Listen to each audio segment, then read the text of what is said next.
So friends, let's see today's lovely Malai chicken handi.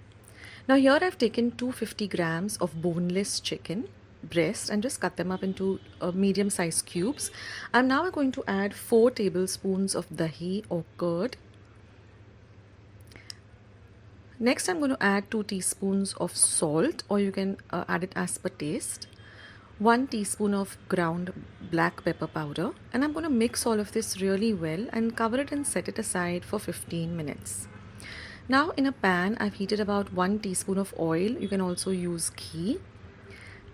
Once the oil or the ghee is hot, I'm going to add these 2 medium onions that I've chopped roughly, and I'm going to fry this for about 1 whole minute till the onions become translucent. Then I'm going to add 4 light green chillies that I've just cut up into halves, and I'm going to add about 12 cashew nuts. Now we're going to fry all of this really well for about a minute. And always cook on a low to medium flame. Never cook on a high flame unless the recipe asks for it. Otherwise, the ingredients tend to get burnt, and then the whole recipe has this burnt kind of flavor. Now once this is done, I'm going to turn off the heat and I'm going to let this mixture come to room temperature. Now I've also soaked 1 teaspoon of poppy seeds, which is called khuskhus locally, in 2 tablespoons of water for about 10 minutes. Now once your mixture has come to room temperature, I'm just going to transfer it to my mixer grinder.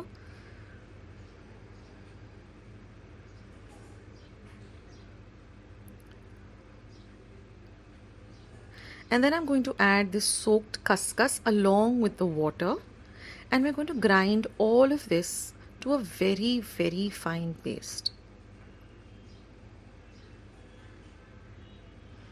So your paste should look like this. So it should be a very fine paste. Now in a pan, I'm going to add 2 tablespoons of ghee and heat it up, and I'm going to add half a teaspoon of butter and let the butter melt completely. Now I'm going to add some whole spices. So here I have 3 elaichis, 4 cloves, 4 peppercorns and half an inch of cinnamon. I'm going to fry all of this a little, and I'm going to add 2 teaspoons of ginger garlic paste. You can use the ready-made paste or just use half an inch of ginger, about 4 small cloves of garlic, and make a paste. Now I'm going to fry the paste really well till the rawness of the garlic goes away.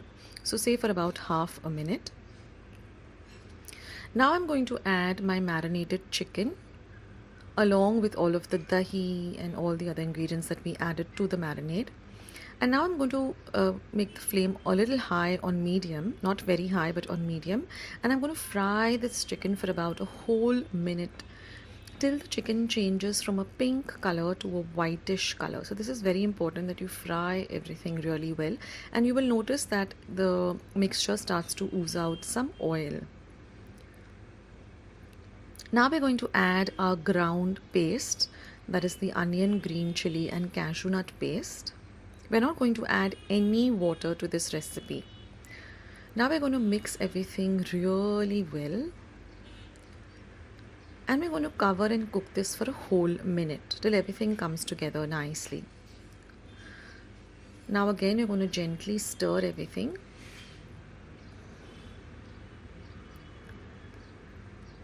And already the aroma is so amazing.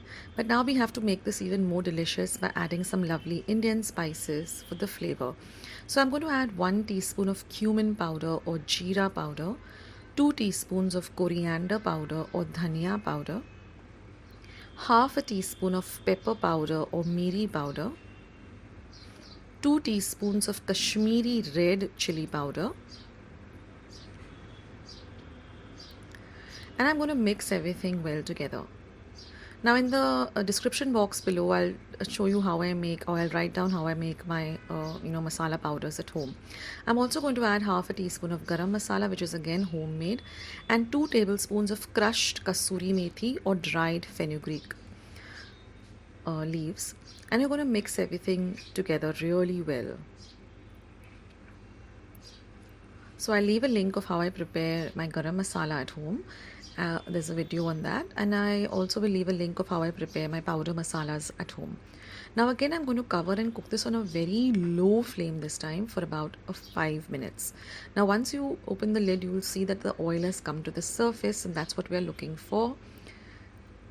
This makes the dish really rich and full of flavor.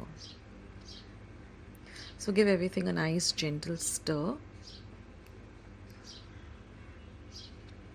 And now since it's Malai chicken, we have to add some malai. So I'm adding 2 tablespoons of fresh cream. Now you can add the store-bought cream, or you can even collect the cream, from the milk every morning and keep it aside and add that.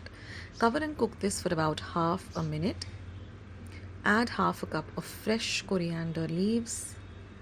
Mix everything really well together, and our lovely Malai chicken handi is all ready. You can enjoy this with some rotis or puris or chapatis, naan, or just have it with some dal and rice. It's super tasty, guys. So do give this recipe a try, and I'll catch you soon.